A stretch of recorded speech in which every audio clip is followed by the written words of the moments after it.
Next, let's have a look at this Data General Nova Basic I/O Control.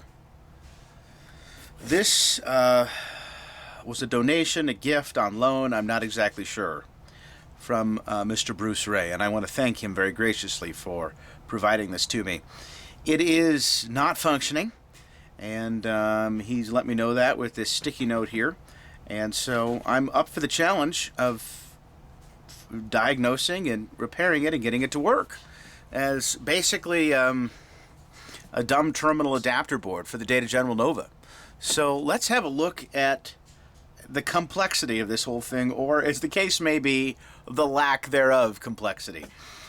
This actually seems incredibly simple, and it might be the oldest board that I have in the collection so far. So let's take off the wide angle lens and have a closer look. So right here we have the basic I/O control from the Data General Nova Corporation, DGC. And right here, this is why I think it's the oldest board I have in the collection, is because the copyright is 1968. All the other boards that I have are copyrighted 71 or 72. This one is 1968. So it doesn't mean it was assembled that late, but chances are high that it's very, very early in the collection. And so we're going to have a close-up of the schematic of the of the chips here. Actually, the fact that I said the word schematic means actually I'm looking for a schematic for this. So if any of you out there watching this actually has a schematic for this basic I/O control board or any version thereof, I would love to see it. It can't be this complicated. We seem to have very, very basic 7400 logic chips here, albeit all denoted with the Data General logo, and so those are a little bit more hard to identify, but we're getting there. We're figuring out what they are. So let's just have a look at the chips, shall we? Oh, yes. So what did he say?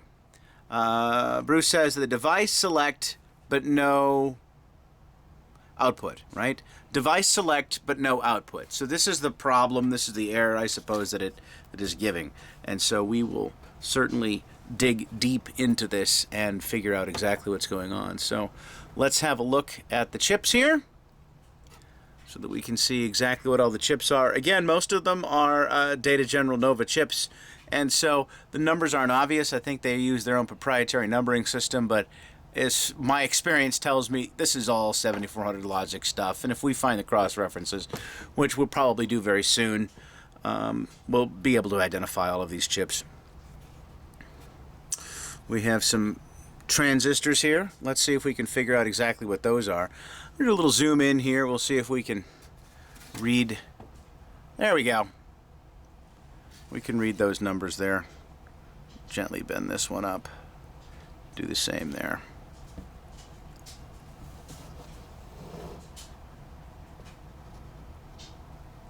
There we go. They're probably NPN transistors, but we will certainly confirm.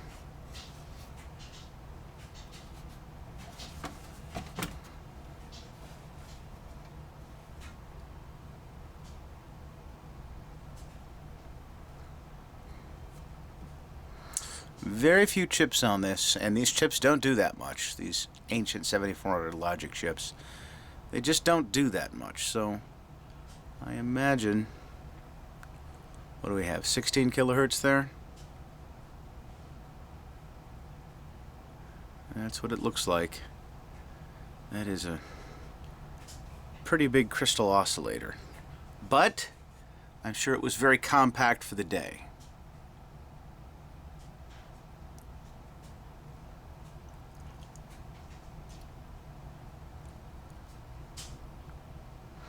Alright, so let's go up to the top here. Have a look at these.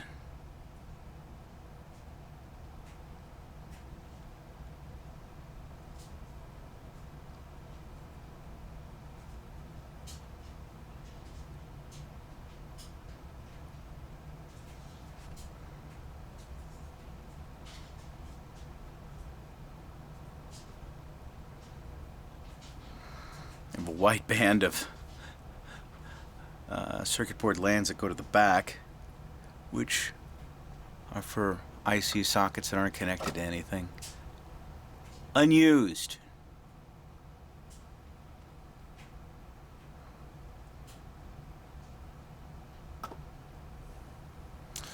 So we'll be redundant on this row here.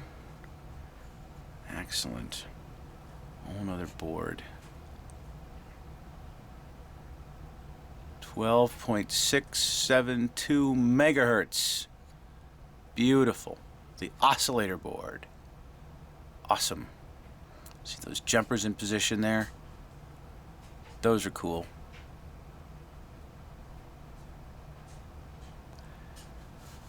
DGC3. Well. All right. We actually have a Texas Instruments chip in there. Makes it so much easier. Okay. And really, that's the entire board. Now, let's take some wider angle shots of the entire circuitry just so we can understand a little bit more about how these beautiful, beautiful lands are laid out on the board. All hand done. Thus the curves. So cool. And of course, a proper view would not be complete if we weren't taking a look at the back. Oh my gosh, and look at this label. Wow. Let's go there first. That looks fantastic. I think I'm going to zoom in on it like that. There we go. Look at that. Fabric. Can't quite make out the serial number. Definitely an old label. This grid means something, probably a date or something.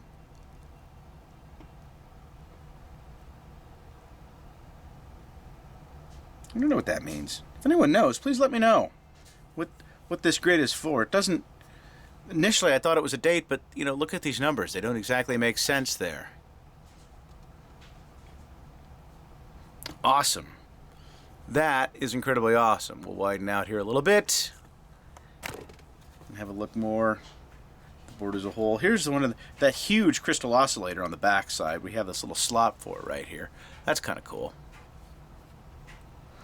Again, all of these lands are hand done, thus the curves. It's a beautiful piece of work.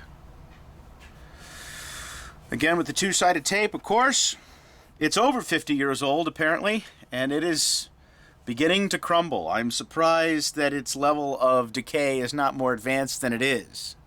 So I'd say it's lost its double stick long ago, but the fact that it's holding in there is really quite impressive. Now what I noticed here's a slot for another oscillator, but it's there isn't one. Instead, I think, let's say I put my finger on the other side of this board. Let's have a look at what's there. Nothing! Actually, I shouldn't say nothing. It's this oscillator board right here. Sorry about that. It's this oscillator board right here. And it's this waxy thing. So this must be the replacement.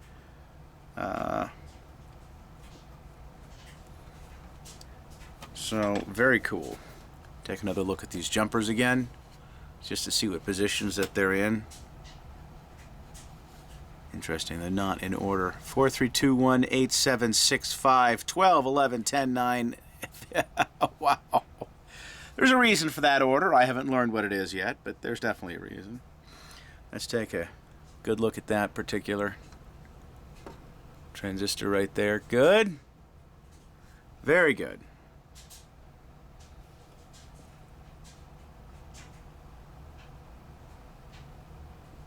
Okay. Well, there it is. Put the wide angle lens back on. Here we have the entire board right here. And it even came with this cover. And I think the rivets for this cover have long since deteriorated right here and right here. And I think it was supposed to fit on like that. Appears to be fairly original. Can definitely use a little bit of restoration work, but before I worry about physically restoring aspects like that, I'd like to electrically find out what is wrong with this board. Let's take another quick look at a few numbers that I think I missed here. In the corner we have this serial number or something like that. Maybe that's a more specific Data General model number.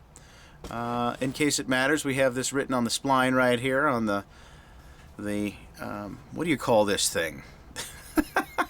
I don't know. The reinforcement that's on the other end, not on this end, but on this end that isn't plugged in anything. It keeps, I know what it does. It keeps the board from, bowing down under its own weight. It keeps it nice and rigid there. It's kind of an ingenious design for, what was needed there. Are any numbers here? Or are these just scratches? I think those are just scratches. Just scratches. One more look there. Wanted to make sure I got the handwritten notes as well. Right there we go. There they are. That shows up nice and clear. Nice and clear and clean. Okay. Well, that should do it. That is an overview of the basic I/O control for the Data General Nova board. All right. Well, I hope you found this at least mildly entertaining and a little bit educational, and I look forward to figuring out what's going on with this as well as the rest of the Data General Nova, and hopefully I'll have something interesting to report on that in the not so distant future. As always, thanks for watching.